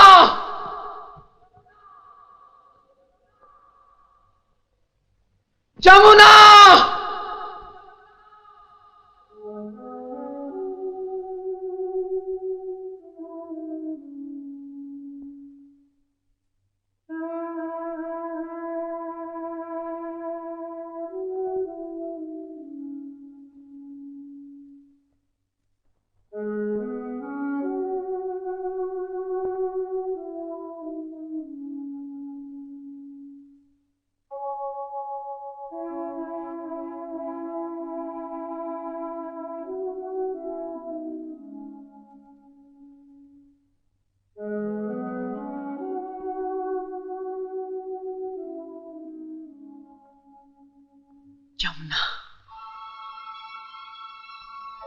जमुना नहीं, मैं हूं मोहिनी।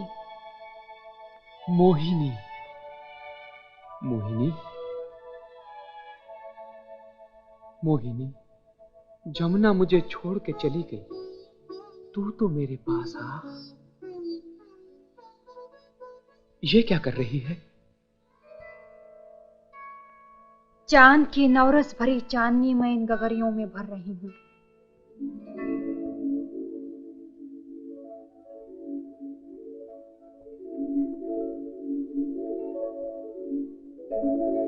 नवरस भरी चांदनी? हाँ, नवरस भरी चांदनी। इस नवरस से मैं कवियों को नहलाती हूँ। मैं भी एक कवि हूं। इनमें से एक गगरी मेरे सर पर बरसा। मेरे सर में आग लगी है मोहिनी। मुझे नहला इस चांदनी की बरसात में। तूने तो अब पैसे कमाने की विद्या हासिल की है। चांदी के टुकड़ों के पीछे पड़ने वाले कवि का चांदनी से क्या वास्ता।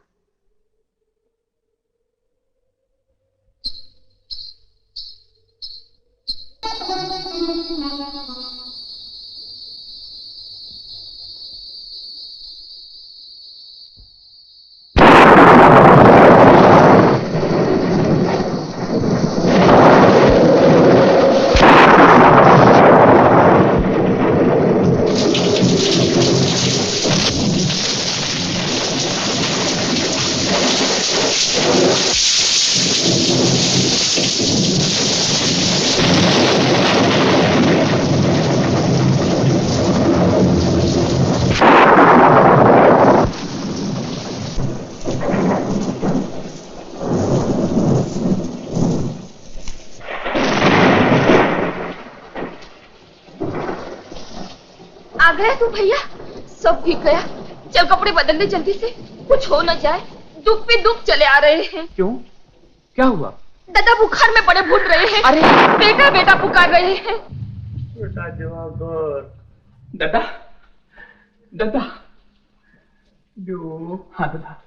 जो इसी वक्त अपने ससुराल चला जा और लाकर मुझे पोते का मुंह दिखा। मैं तो कोई दम का पावना हूँ बेटा। जा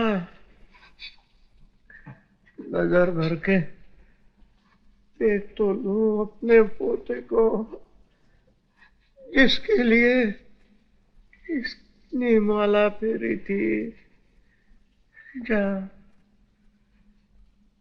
इसी दम चला जा। जी अच्छा। उमा, मैं जाता हूँ, तुम दादा की देखभाल करती रहना।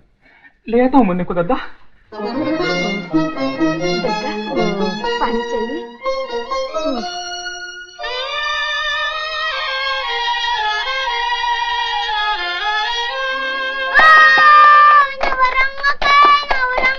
मैं बाबा हूँ, लाट कवि ठाकुर के दरबार में जाकर गाऊंगा, गाना सुनाऊंगा। अरे हो देख लक्षण का पुत्र। चल अंदर, चल चल बाबा। माँ मारते, गाने नहीं गाने देती।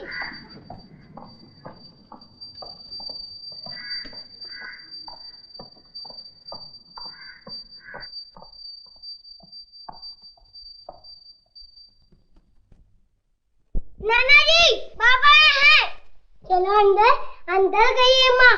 नहीं बेटा, यहीं बैठते हैं। माँ के पास चलो ना। वो तो हमें देख के अंदर चली गई। जीते रहो। कैसे लीलू के मंडली के साथ आना हुआ? कहाँ टिकाए डफली तूने? जी अकेला ही आया हूं। अचानक दादाजी की तबीयत बिगड़ गई है, इसलिए इन लोगों को लेने आया हूं। लड़की नहीं जाएगी तुम्हारे साथ। अकेले लड़के को ही ले जाऊंगा। हम नहीं भेजेंगे। क्यों? एक लड़की और इस डंठल से लड़के का पेट भरने के लिए अनाज मौजूद है इस द्वारकानाथ के घर में। जमुना, जवाई राज आए हैं, आदर सत्कार में कचराई न हो। चल चल भोजन की तैयारी करें।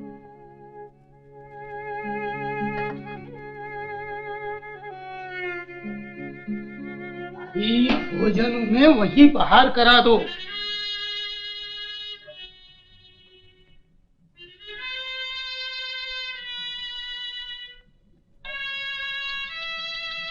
हमारे बर्तनों में वो खाएंगे भी नहीं, क्योंकि हम ठहरे आचार विचार में कच्चे और वो हो गए हैं खूब पक्के। तो तुम ऐसा करो, थाल में नहीं पत्ते में परोसो उनके लिए।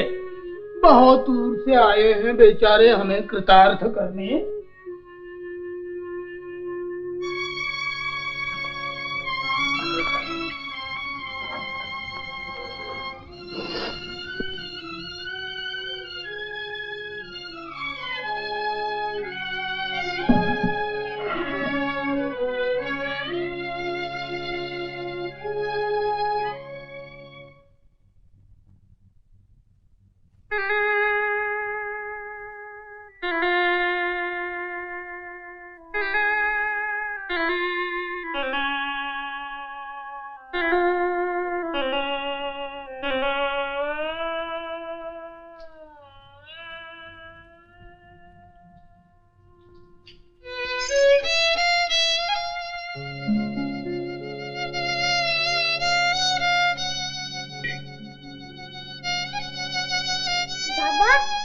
ठीक हो तुम्हारे साथ? अपनी माँ से पूछ ले बेटा। नाना जी कहते हैं तुमने धर्म छोड़ दिया है। धर्म कैसा होता है? मैं खाऊंगा तुम्हारे साथ। अब मुझसे नहीं खाया जाएगा। नहीं खाओगे? भूख नहीं लगी बाबा? मैं ऐसे ही घर वापस जाऊंगा। मैं भी आता तुम्हारे साथ, पर नाना जी मानेंगे। हमारे दादाजी कितने अच्छे हैं। बाबा तुम रोते हो बाबा? बाबा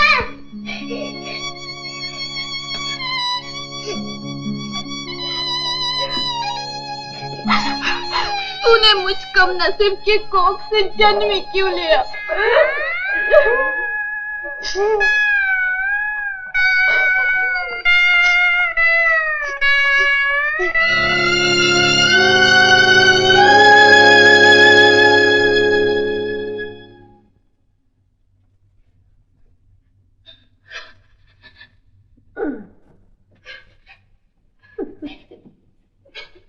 दादा, दादाजी, दादा।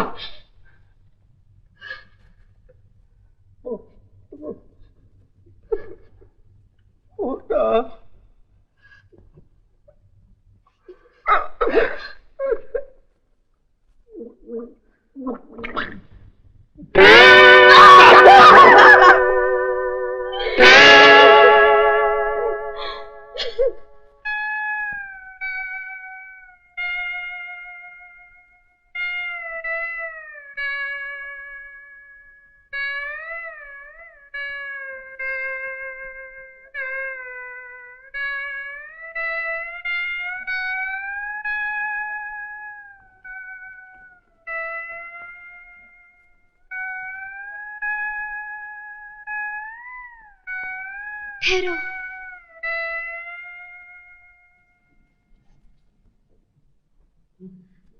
कौन? नवरंग जी?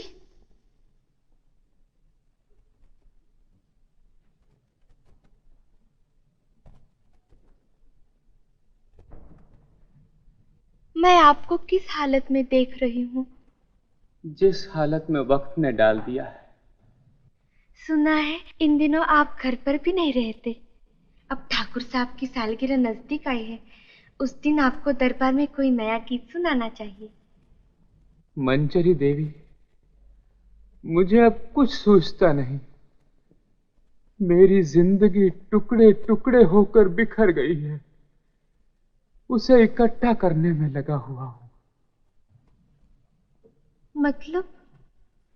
सर से बाप की छाया उतर गई तो धूप में पड़ा तप रहा हूं। घर तीन तेरे हो गया तो जंगलों में भटक रहा हूं।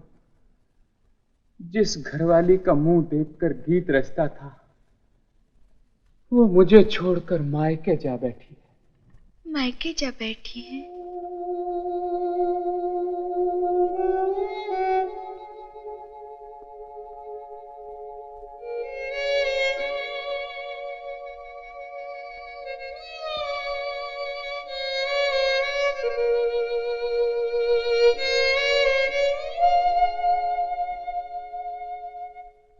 हमें राजमहल में जल्दी ले चलो। राजमहल में? हाँ, मैं ठकुराइन से अर्ज करूंगी कि कवि नवरंग जी की घरवाली को सालगिरह के मौके पर जरूर बुलाया जाए। चलो।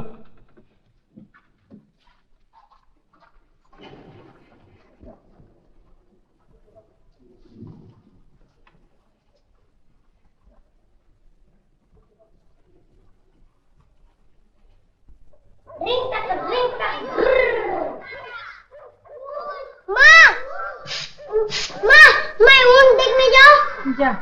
ड्रिंक टक ड्रिंक।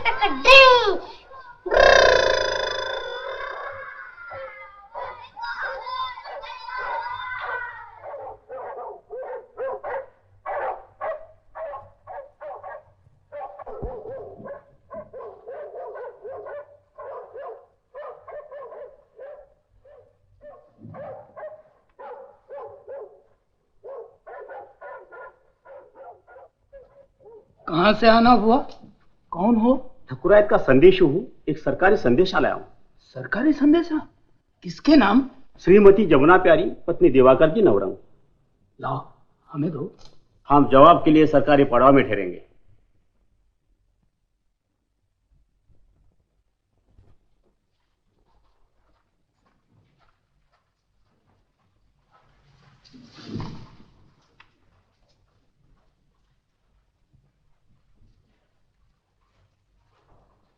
जमुना, अरे जमुना, क्या है बाबा? देख तो, ये ठकुराइन का पत्र है तेरे नाम।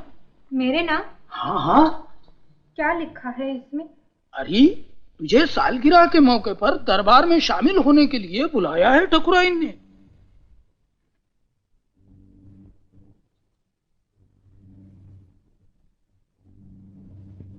क्या सोचने लगी बेटी?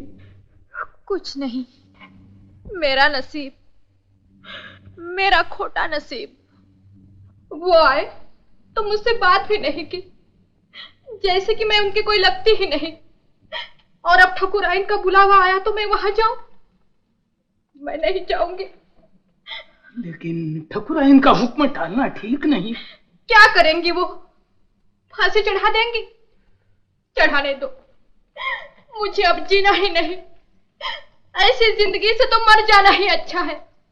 मैं नहीं जाऊंगी, मैं नहीं जाऊंगी, मैं नहीं जाऊंगी। बेटी, बेटी, बेटी, बेटी।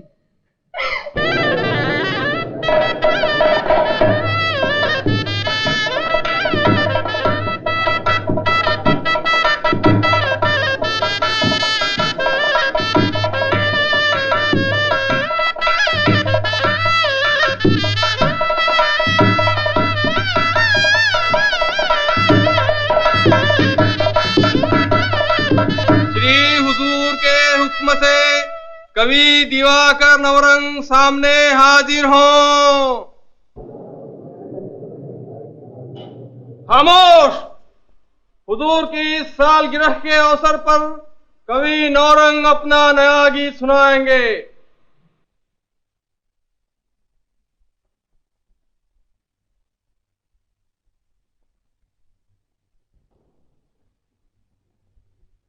आज के सालगिरह के दिन तुम्हें अपना कोई नया गीत सुनाने का हुजूरी हुक्म मिल चुका है। खामोश क्यों खड़े हो? याद रहे कि दरिया दिल सरकार ने तुम्हारे साथ रहम का बर्ताव किया है।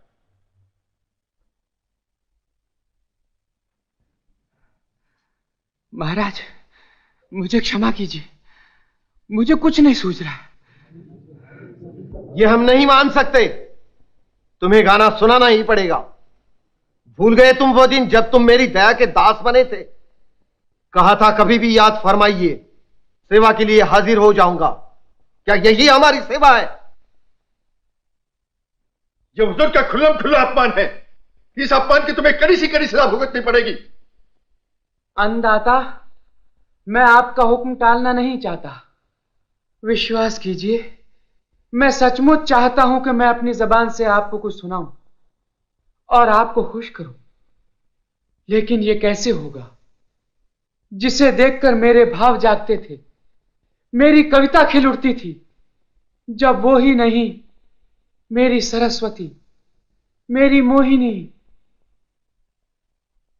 मुझे कुछ नहीं सूझता, मुझे कुछ नहीं सूझता। इसे कैद करो।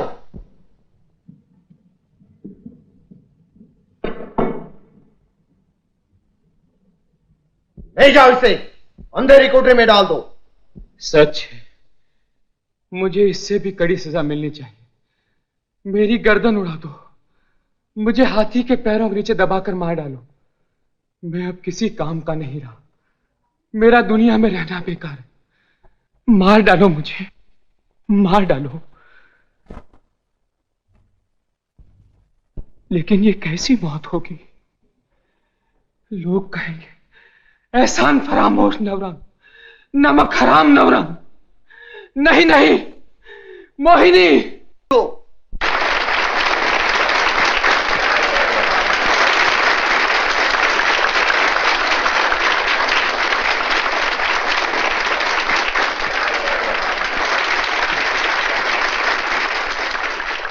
कितनी भाग्यवती हो तुम, जो अपने पति के ध्यान में, मन में, सपनों में सदा समाई रहती हो।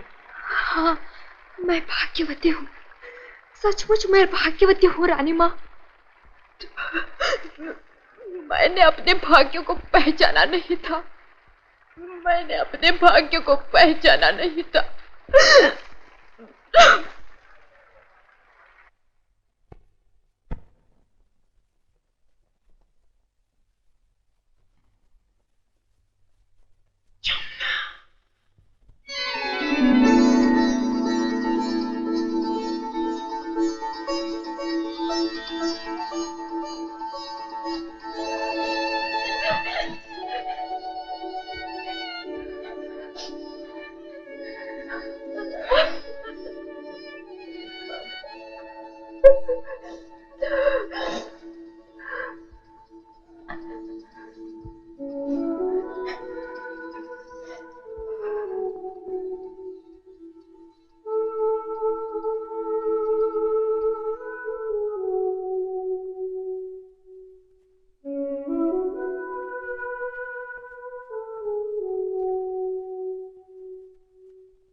जमुना,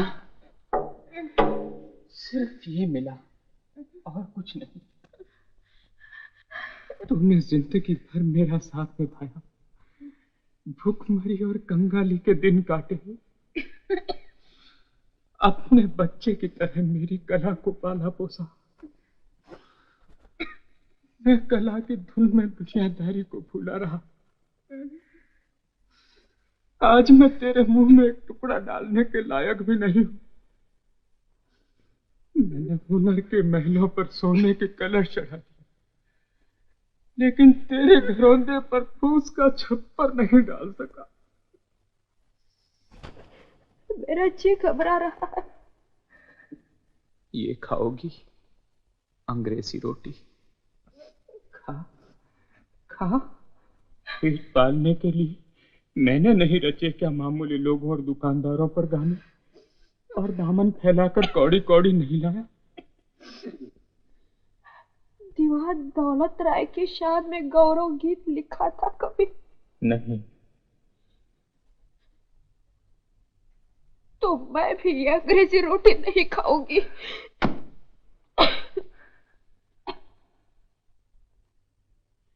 नौरन जी,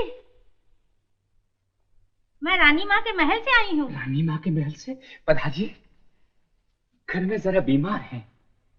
ये रानी माँ जानती हैं। वो कैसे? रानी माँ ने इन्हें सपने में देखा।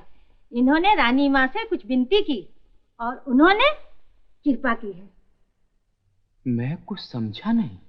ये 80 रुपए रानी माँ ने दिए हैं और कहा है कि अब हम वो नहीं हैं जो पहले थे, पर जब तक हम किसी न किसी दशा में धरती पर खड़े हैं, तब तक आपकी पत्नी जमुना को 80 रुपए हर साल मिलते रहेंगे। ये लीजिए। नमस्ते। अब मैं जा रही हूँ।